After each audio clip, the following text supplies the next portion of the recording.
Hello and welcome to the Talk Villa podcast. I'm your host Samit Paul, and the big transfer news just keeps coming this week as Morgan Rogers is set to leave Aston Villa to join Chelsea in a deal worth £117 million. I'll be discussing what that move means for Villa moving forward, and I'll delve a bit deeper into why I think this rebuild is becoming increasingly exciting and perhaps even necessary. So after the signing of Johan Manzambi was confirmed earlier this week, the expectation is that João Gomes will certainly follow next.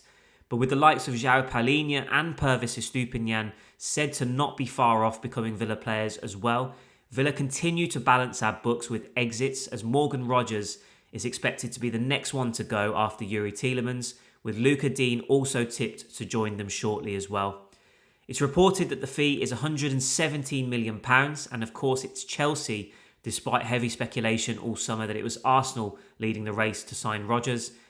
But what does this mean from Villa's perspective? Now, let's start with the positives. It has been a memorable 2.5 years with Rodgers at Villa. He's established himself as a crucial player in our progress and success under Unai Emery, and he's become an England international who played at the World Cup this summer. So overall, it has been some journey, despite it ultimately being a pretty short spell with us in the end. In 125 appearances for Villa, Rodgers scored 31 goals and provided 29 assists. Now, I do feel that there can be a temptation or some sort of trap when a player leaves us to sort of start downplaying their contribution as we start looking at the bigger and better things that might be coming our way in the future.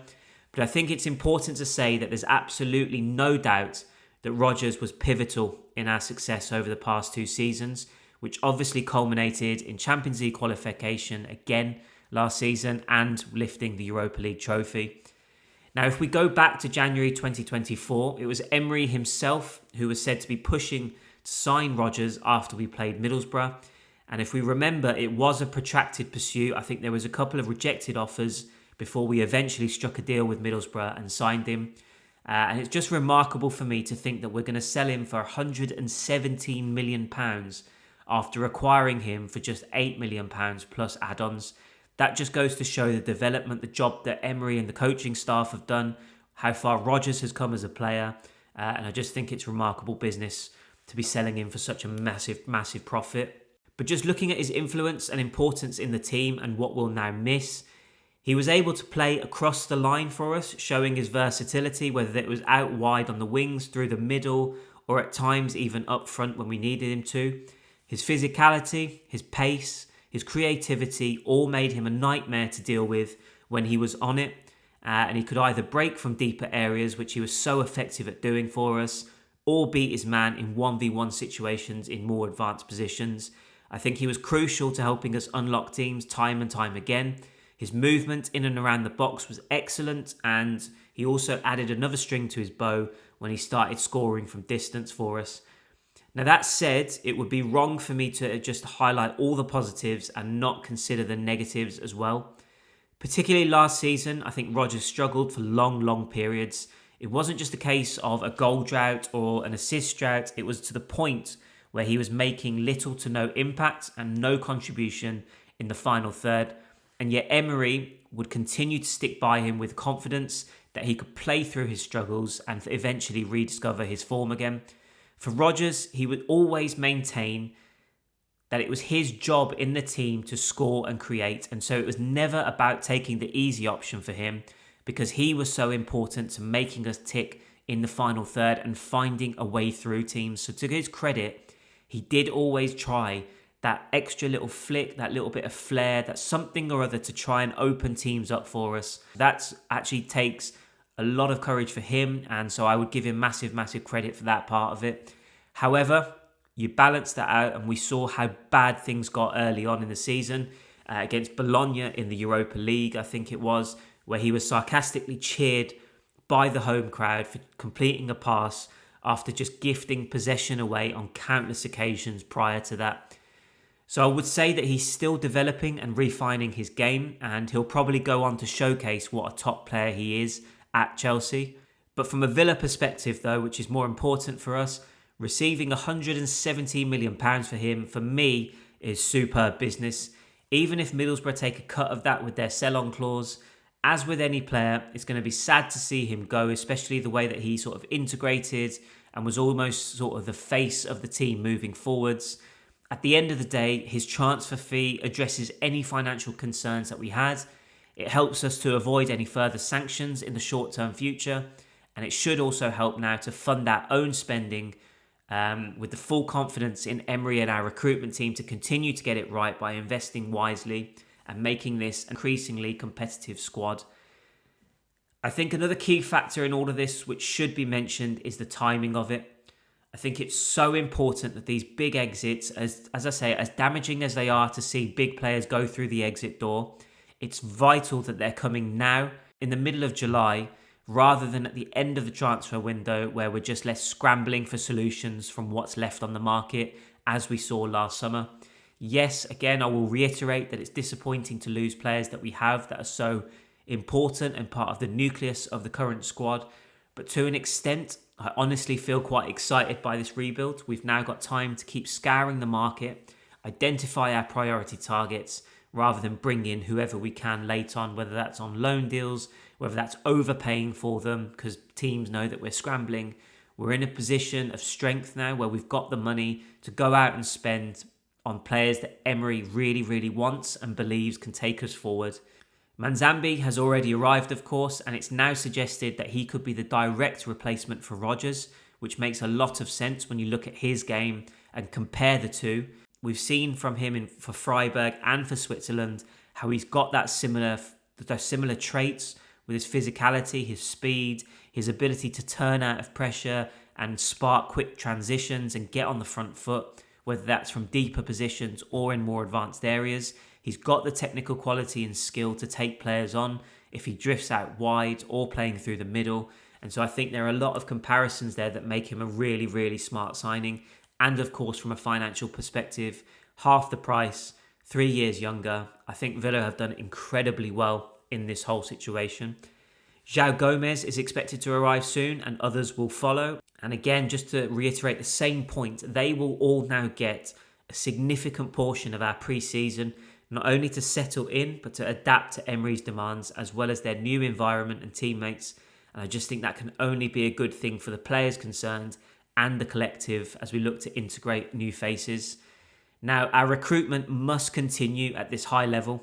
Manzambi, Gomez, Palhinha, Estupiñán are either great long-term investments, more so in the case of Manzambi and Gomez, or important fixes to address areas of need in the current squad. And so I think it's just smart work across the board.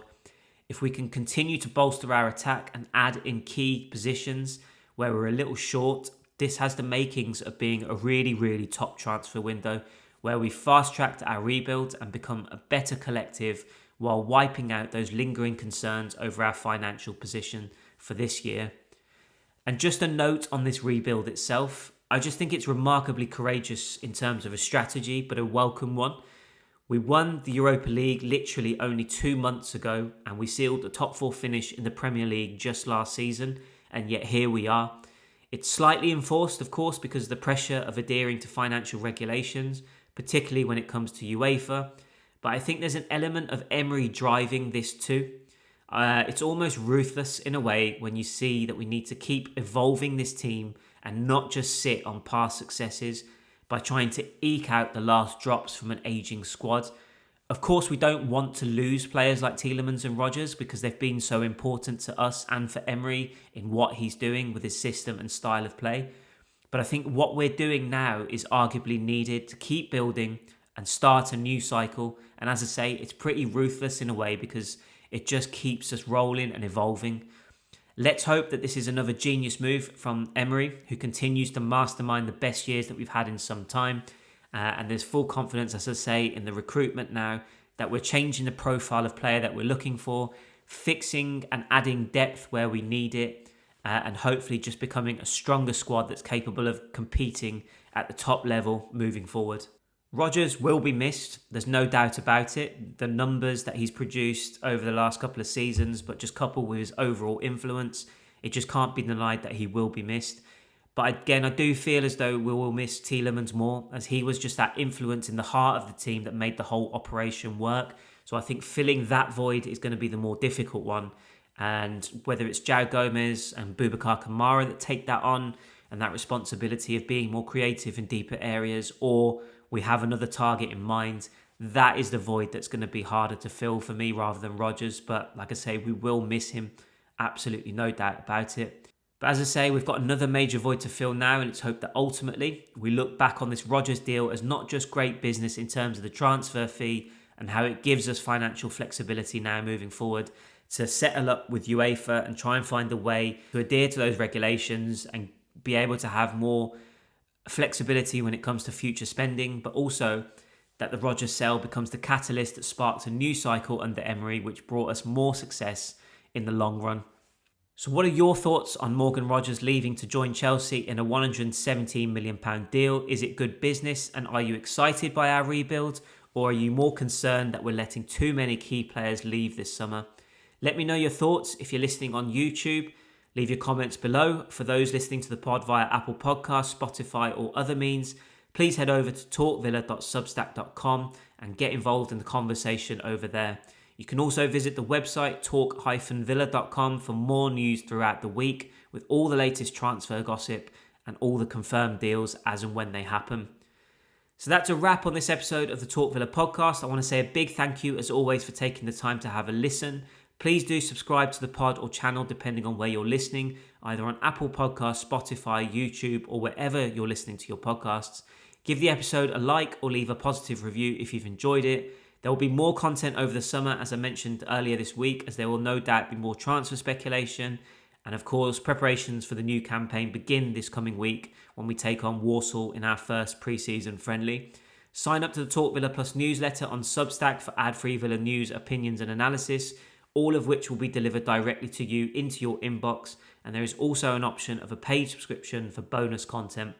All the details will be in the description of this podcast, but for more, as I say, please go to talkvilla.substack.com and subscribe over there.